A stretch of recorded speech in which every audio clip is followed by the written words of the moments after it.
Welcome to our channel. Today we how to connect ServiceNow to Slack. Easy tutorial step by step clearly. To connect ServiceNow to Slack, begin by logging into your ServiceNow instance. Navigate to the Application Navigator in the left sidebar.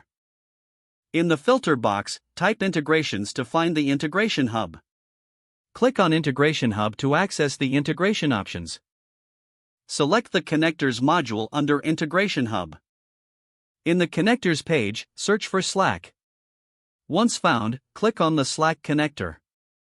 Click on the Install button to add the Slack integration to your ServiceNow environment.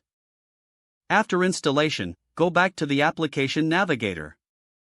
Type Slack in the filter box again to find Slack configuration settings.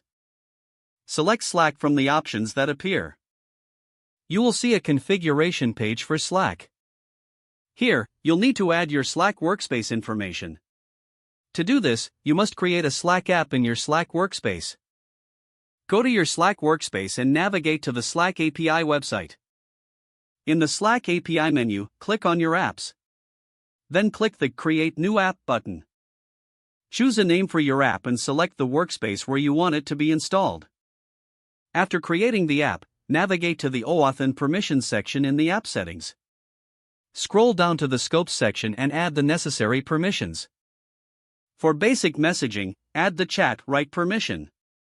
Now, click on Install App to Workspace to authorize the app. Copy the OAuth access token provided after installation. Return to your ServiceNow instance and paste the OAuth access token into the corresponding field in the Slack configuration.